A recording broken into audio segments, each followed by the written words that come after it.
So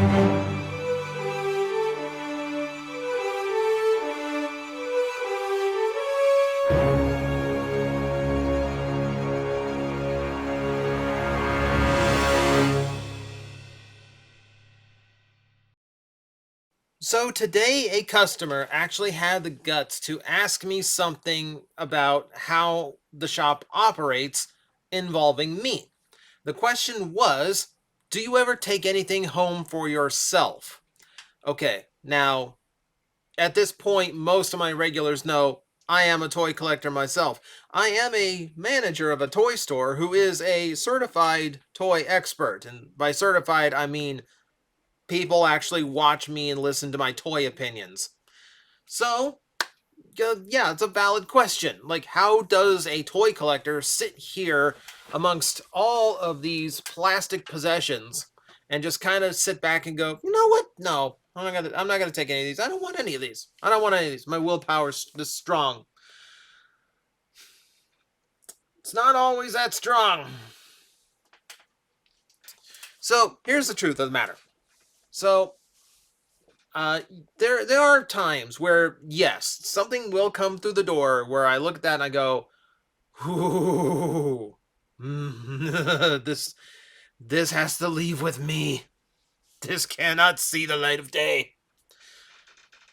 Now, admittedly, that is a very, very rare situation. Aside from the fact that I happily buy everything that I, want for my collection, it is very rare that just someone just happens to walk in with something I just happen to really want. The last time it happened was when someone brought in our loose Transformers I did a whole video about.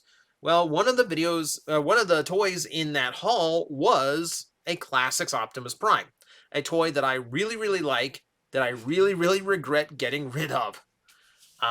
Just at a time when I was going like, I don't need, 30 Optimus Primes. I can pare this down, I can do away with this. And this isn't really like any real Optimus anyway. It's like imitation Prime, like kind of G1 Prime. I can get rid of him. I can do something else. Oh, the fool I was. Because you forget the fact that, oh, that's actually a really fun, solid toy. Which would be nice to hang on to, especially in the days of, today's like flimsier, thinner Transformers. And you want to go back and feel like solid chunk engineering. You want to feel like ratchets and springs, keeping joints nice and solid in every joint, not just, hips on your big guys. You want to actually like feel a solid toy in your hands. You need to keep stuff that's from around the early mid 2000s for stuff like that. So it's kind of what I want. If I'm in the mood to just goof off and play with a figure and not worry about it breaking, I should be able to pick up like a larger, like a more solid figure, and that is what Classics Optimus Prime is perfect for. So, yes, it is extremely rare when something comes in the door where I'm like, yeah, this is just coming home with me now.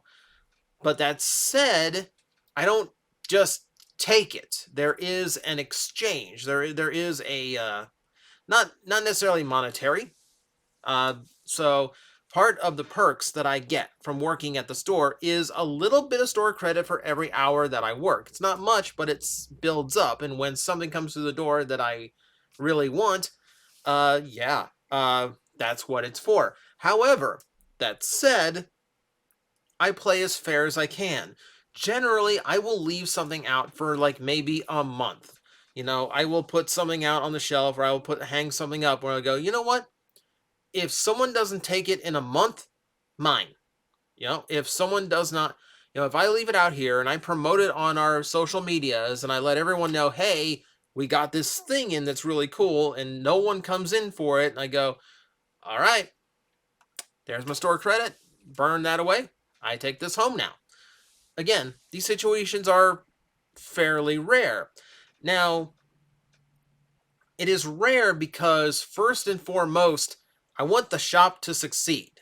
So, like, my store credit's fine and all, but, the shop doesn't gain anything when I buy something. I'm just burning through some of my earnings, even if they are fictitious earnings, you know.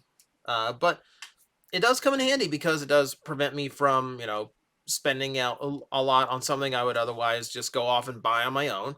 It also comes in handy when for certain situations when new things come out. Like for instance, we as I'm recording this, tomorrow is the launch day for a new Pokemon series. So in situations like this, yes, I'll take a little bit for myself. I'll knock off the store credit, so I've actually earned what I'm taking. But I try to do it something like, because like we only get in so many booster. Like I've had plenty of store credit just take a free booster box home, but we only get so many of these, so I don't do that. Same with like elite trainer boxes, like the big stuff that sells really well.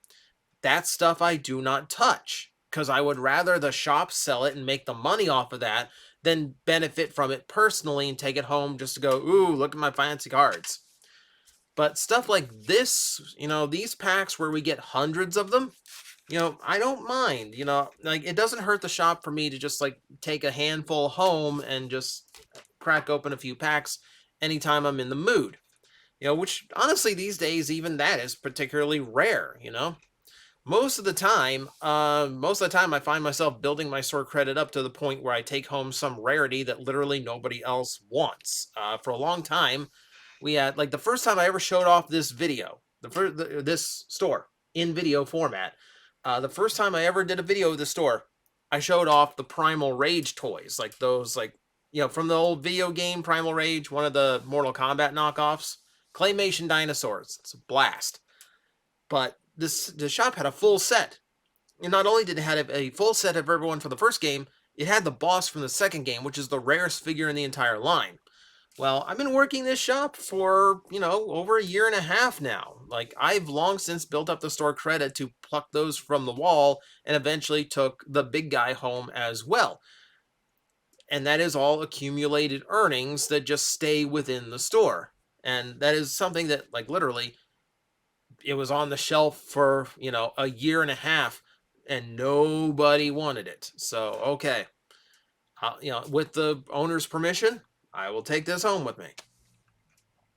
Those are in-store perks that you get for working this. There's some psychological stuff too that really just kind of like make a toy collector happy, and I've showed those off sometimes. Like when we get a fresh case of new Pokemon, it's fun just to be the one to like crack open a case and just see all the new product.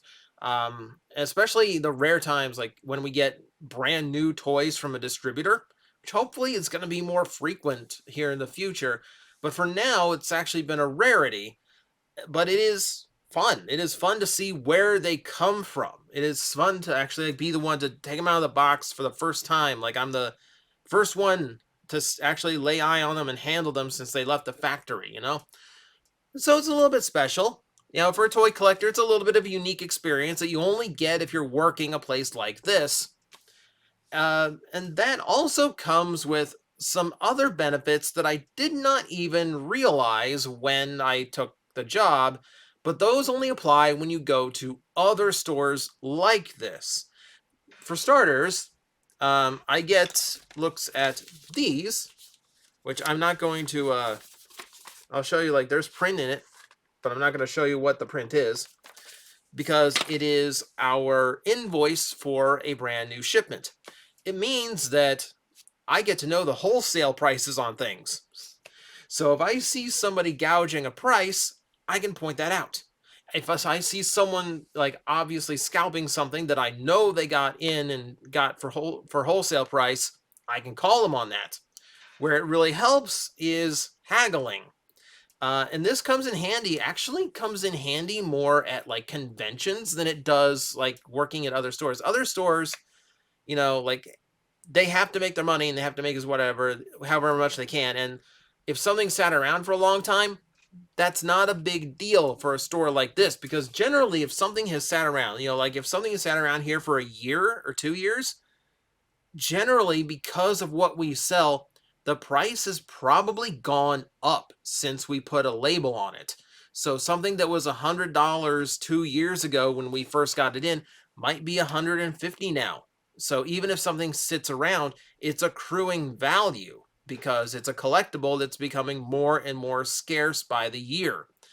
So for places like this, haggling deals like that doesn't really work as well. It's nice to know just in case there's some kind of like wiggle room in a price, but for the most part, it doesn't really help in other stores like this. Where it really helps is conventions and dealer rooms, where come Sunday, they want to pack away as little as possible. They want, Sunday is like once the end of Sunday comes, your dealers are exhausted.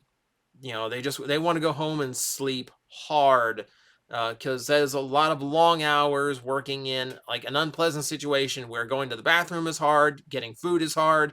uh, if you run out of loose change, if you run out of small bills, that's hard to replenish, because you gotta have, sometimes you're the only one watching the booth. You gotta have someone from another booth come over. Hey, make sure no one steals my stuff. I gotta run to the bathroom, or I gotta go get coffee or something. And when Sunday rolls around, they want as little to pack back up and ship back as possible, because that's also less that they have to put back on their shelves when they get back to their main store, or less that they have to pack back away in their warehouse before the next convention. Either way, it's wiggle room that you can be aware of to actually get a deal on situations like that. So that is where a lot of my like research knowledge that this store entails comes from. Not only knowing wholesale price on newer stuff, but all the stuff that I've had to look up the prices for. Because like one way or another, like even if I don't remember what exactly the prices were when I looked up something to price it out, you know what?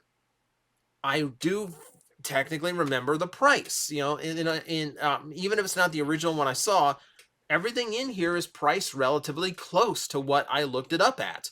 So I do have a general idea of what a lot of this stuff is worth. So, if someone's got like a sealed Kenner Alien I really like for 40 bucks, I know that thing's only worth 25. So if I can talk them down to 35, if I can talk them down to 35 or 30, like, look, I know what they're worth. It's not this. Can you work with me a little bit? That's where it comes in handy. Situations like that. Also, uh, where this situation comes in handy at other stores like this is just more a matter of camaraderie.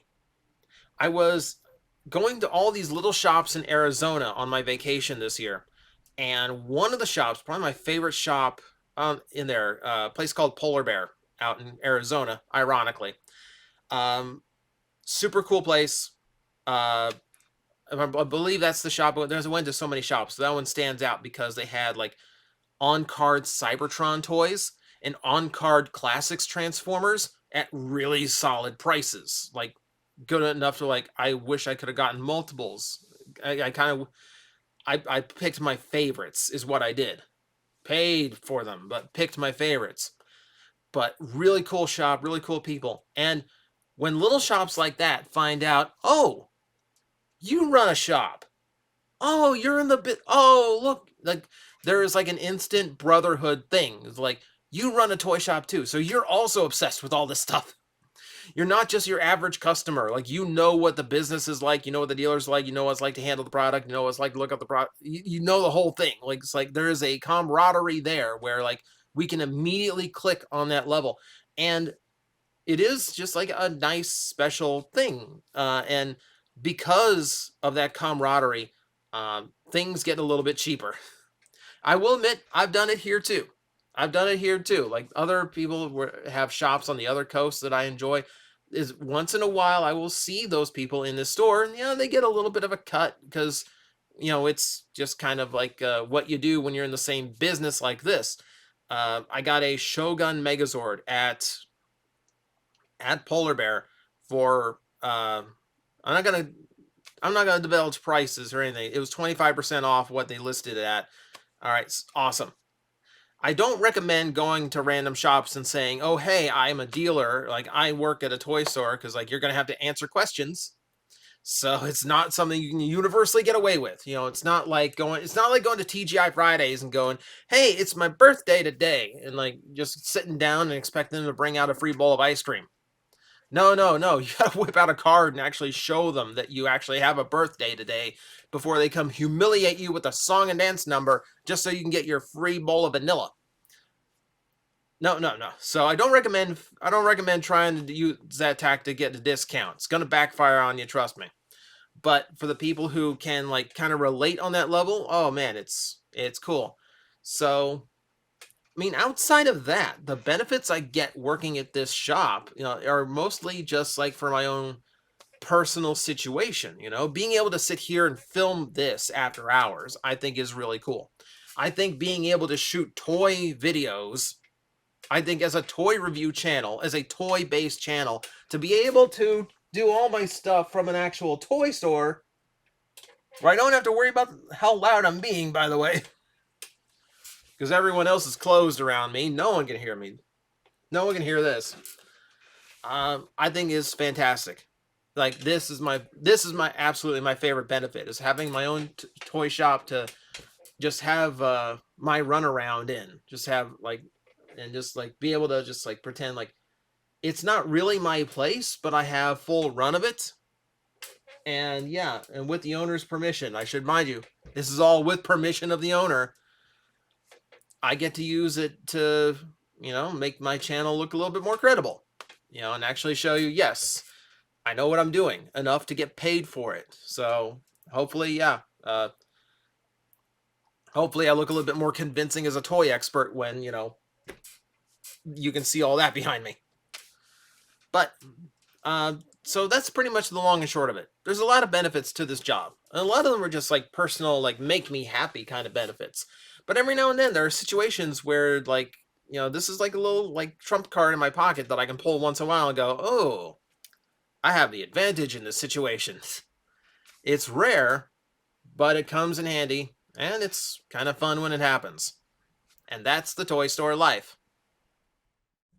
Guys, I am facing the most powerful enemy any YouTuber can face, the algorithm, and I need your help to defeat him. Hit the like button, hit the subscribe button, hit the notification bell, and leave a comment. Every time you do, we attack that algorithm and we drive it back until it can no longer defeat this channel. Thank you very much.